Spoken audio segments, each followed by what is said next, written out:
land is your land, this land is my land. From California to the New York Island, from the redwood forest to the Gulf Stream waters, this land was made for you and me. As I was walking that Riverman Highway. Hello everybody and welcome back to our Human Rights Show here on WHIT Radio. This land is your land with Mr. P, Abdel Morsi, and we have a guest today. Mia. Nice to have you on, Mia. Today, since it's the it's the end of the year, probably one of our last shows. Today we'll probably just have to summarize a lot of what is going on in the world with regards to human rights, and you should actually visit our channel. We have over 100 hours of human rights talks and shows on the WHIT radio channel, which I've been doing this for 4 years now, and I'm leaving in a week. We very and Mia too. She's leaving in a week too. So very sorry, but very happy and that they're going on to their new stages in their lives. Yeah, I mean, I'm happy, but at the same time, there's a lot to miss. Yeah, there's a lot to miss here at High Tech and AIS ACT, this whole conglomerate of schools. Anyway, so to get on to business. So today we're reading off Human Rights Watch. Headline news: North Korea economic system built on forced labor. What does that mean? So North Korea right now is pretty much in an embargo with the entire world. There's no in and out. There's no trade in, no trade out. We don't really know how North Korea is sustaining its own economy at this point. But a new report shows and sheds light on what is actually forced labor. So apparently that the North Korean government and government officials have required actually forced labor of citizens, including young children, university students, oftentimes unpaid, or their families are paid money for them to go to work, or they're given symbolic gifts like plaques of their service to the country, which don't really mean anything because you can't use that to buy food. Exactly. So North Korea's economy is completely contingent upon forced labor. This report goes on to speak of the oppression and the inevitable collapse of the system. Phil Robertson says the harsh reality faced by North Korean workers and students is unpaid forced labor and exploitation. Those who refuse face being sent to forced labor camps where they must do hard labor face physical abuse from guards, and oftentimes they're treated less than humans. So it appears that this is sort of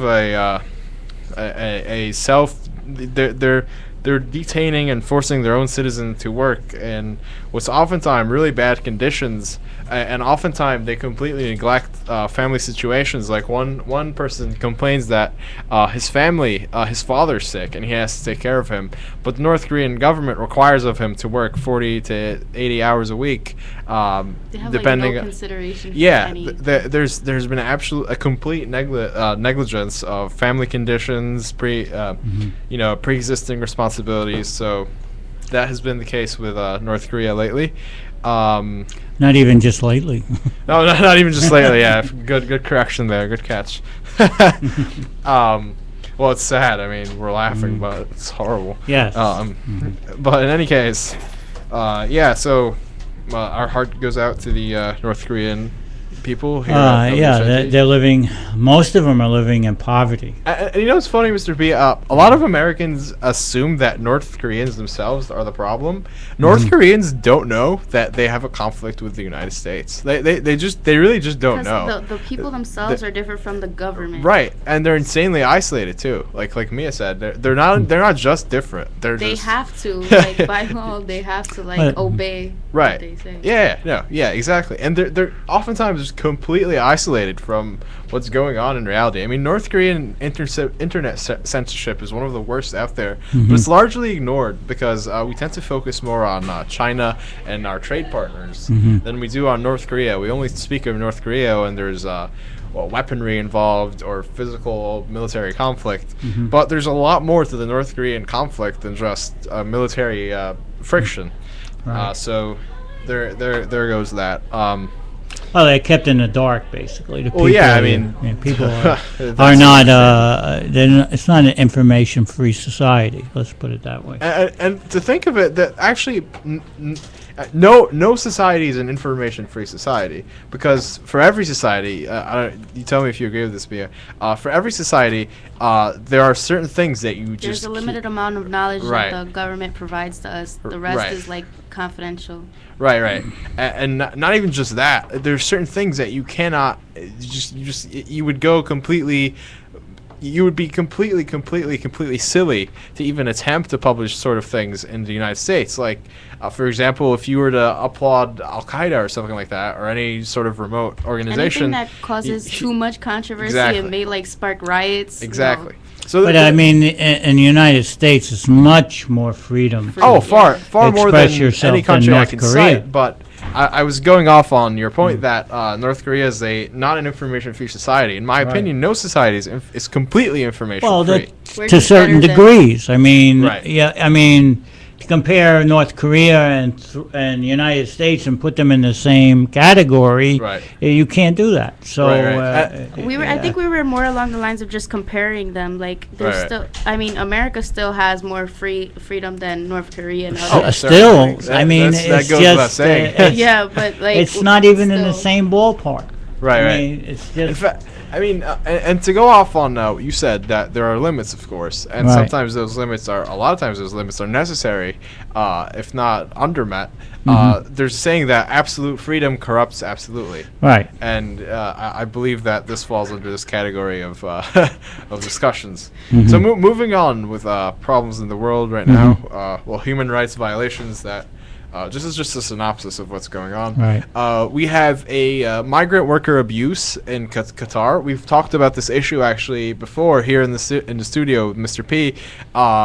There are hundreds of thousands of South Asian migrant workers going to Qatar, and they are at risk of exploitation, abuse, sexual abuse. They're being underpaid. Sometimes this abuse amounts to forced labor, and the government and the government is trying its hardest to make this not happen, and especially with the upcoming 2022 World Cup, FIFA World Cup is happening in Qatar, right? So the FIFA actually has to get involved with the government to maintain this, to make sure this issue does not spread. Because if construction workers are being used to prepare the country for the World Cup, then that could actually be a cause for the World Cup not to happen in Qatar. So the Qatarian government is working right now with FIFA to ensure that the migrant worker problem is not happening. And it's great that you think of it. Who would have thought that soccer, would have had such an effect on foreign government policy? I mean, really, it's so profitable for the government that they just have to save face and work with FIFA to stop this problem. A human rights violation that no one could stop, not Amnesty International, not Human Rights Watch, is currently being combated by FIFA.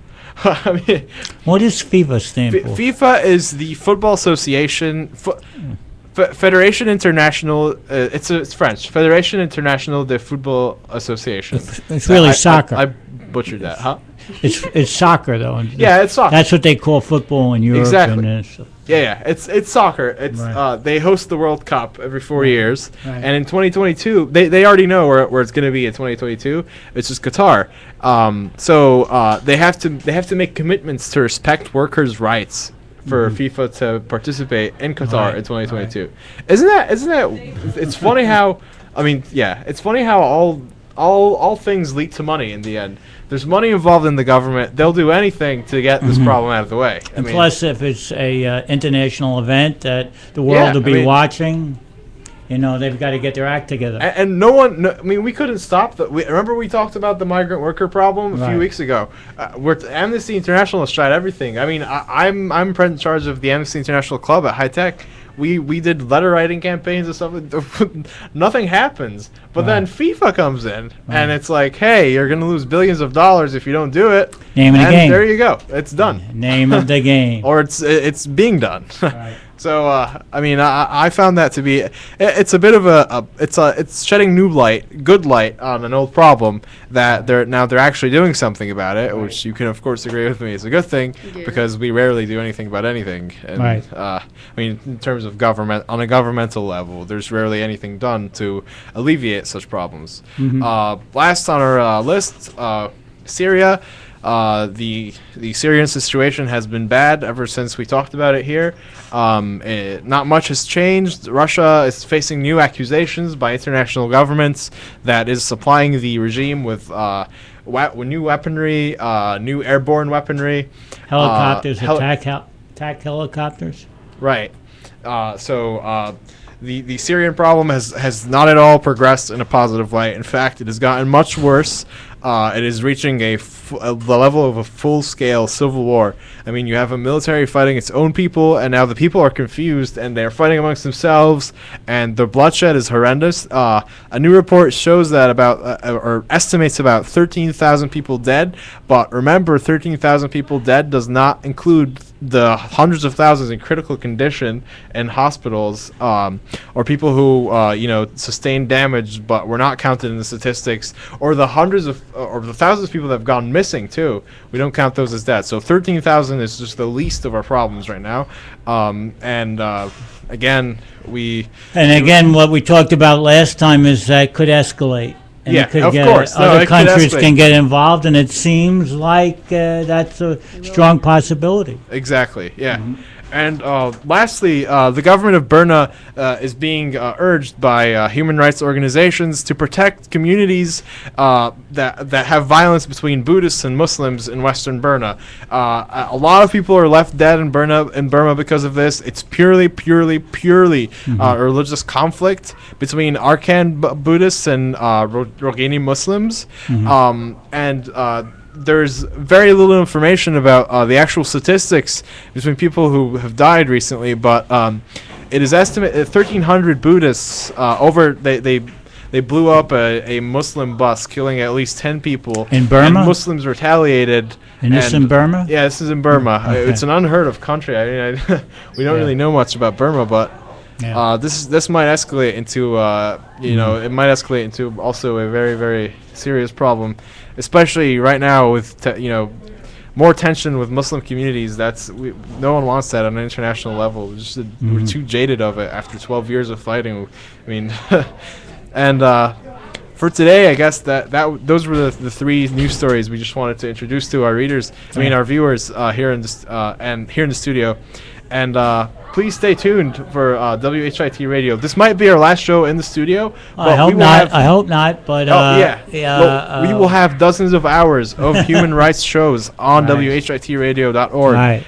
Please go take a look. Please comment. Send us your reviews. Send us your thoughts. I'm not going to be here next year, but I'm sure someone else will take over my 4-year running human rights discussions. And we're going to miss you, Mr. P. Let's have a round of applause for Mr. P. Oh, thank you very much. I'm going to miss you guys. 4 years together, Mr. P. That's 4 years with Abdel.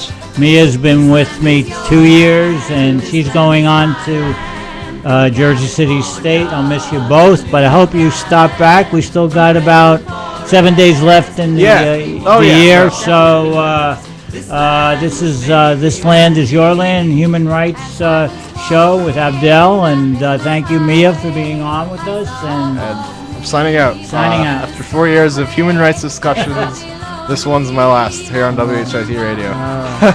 Okay, bye. Bye. Hope you all have a great summer. This land is your land, this land is my land, from California to the New York Island.